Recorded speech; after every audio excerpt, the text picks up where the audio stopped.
ఇప్పుడు మీ వ్యాపారం YouTube, Facebook, WhatsApp, Instagram ద్వారా పబ్లిసిటీ అండ్ ప్రమోషన్స్ చేయబడును. ఈ రోజుల్లో సోషల్ మీడియా ద్వారా వ్యాపారం ప్రమోట్ చేసుకుంటే మంచి రిజల్ట్స్ అనేవి వస్తాయండి. ఇప్పుడే ఈ నెంబర్కి కాల్ చేయండి. Mighty digital marketing. Welcome to mister big Babu YouTube channel. First time మన ఛానల్ని విజిట్ చేస్తున్నట్టయితే ఖచ్చితంగా లైక్ చేయండి.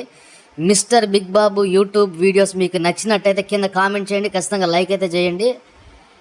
ఈ 2-3 రోజుల్లో మీరు అబ్జర్వ్ చేసినట్లయితే పవన్ కళ్యాణ్ గారు ఎంటర్ అయ్యారండి. పవన్ కళ్యాణ్ గారు పాప తప్పిపోయిన 2వ రోజే ఎంటర్ అయ్యి ఉంటే ఇక్కడ దాకా వచ్చేది కాదు. కానీ పవన్ కళ్యాణ్ గారు 7వ రోజు స్పందించారు. ఏది ఏమైనప్పటికీ ఆయన స్పందించడం అనేది చాలా గొప్ప విషయం. ఆంధ్రప్రదేశ్కి డిప్యూటీ సీఎంగా ఉన్నటువంటి పవన్ కళ్యాణ్ గారు స్పందించడం అనేది చాలా మంచి విషయం అండి. ఆయన 2వ రోజే మాట్లాడుంటే ఇంకా బాగుండేది. కాకపోతే 7వ రోజే మాట్లాడారు. అయితే ఇక్కడ కామన్గా ఉన్నటువంటి డౌట్ ఏంటంటే, కుక్క మొదటి రోజే వింతగా ప్రవర్తిస్తున్నప్పుడు దాన్ని వెటర్నరీ హాస్పిటల్ దగ్గరికి తీసుకెళ్ళి దానికి మంచి ఫుడ్డు, వైద్యం, సెలైన్, మందులు ఇచ్చినట్టయితే కుక్క బతికుండేది. ఇది 100% నిజం. అవునా కాదా? కుక్క మొదటి రోజే బక్కగా చిక్కిపోయిందని చెప్పింది ప్రభుత్వ అధికారులే. ఏమండి, కుక్క సన్నగా ఉంది, అది బలహీనంగా ఉందని ప్రభుత్వ అధికారులే చెప్పారు. అప్పుడు ఏం చేయాలి?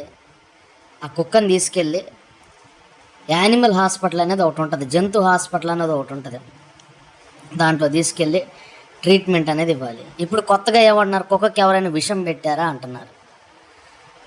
కుక్కకి ఎవరైనా విషం పెట్టారా అనేది కామన్గా చాలామందికి ఉన్నటువంటి డౌట్. అయితే కొంతమంది కామెంట్ ఏం పెడుతున్నారు, అసలు ఇన్ని రోజులు పట్టడం ఏంటి? ఏమండి, చాలా జాగ్రత్తగా వినాలి. దాన్ని ఎవరు తప్పు పట్టకూడదు. ఇన్ని రోజులు పట్టిందా ఒక పాపను ఎతకడం కోసం? అట్లాంటి మాటలు వద్దు. అట్లాంటి మాటలు కామెంట్లు పెట్టద్దు. కుక్క చనిపోయింది, దానికి ఎవరైనా విషం పెట్టారా, ఏదైనా చేశారా అనేది ఇన్వెస్టిగేషన్ అనేది పడుతుంది. రిజల్ట్ రావడానికి ఒక 3-4 రోజులు పట్టిద్ది. వెయిట్ చేయాలి అంతే తప్పితే 8 రోజులు పట్టిందా అధికారులకి పాపను కనిపెట్టడానికి? అంటే దేనికైనా టైం అనేది ఉంటుంది. ఏది పడితే అది మాట్లాడకూడదు. పవన్ కళ్యాణ్ గారు వచ్చారు కదా, ఆయన చూసుకుంటారు. ఇక మన ఆంధ్రప్రదేశ్కి సరైనటువంటి ముఖ్యమంత్రి పవన్ కళ్యాణ్ గారు. మన ఏపీకి ఒక అదృష్టం అని చెప్పాలి. పవన్ కళ్యాణ్ గారు మోస్ట్ ఇంటెలిజెంట్. ఆయన ఎంటర్ అయ్యారు కదా, ఇక రేపు ఎల్లుండి పాప ఖచ్చితంగా దొరికింది.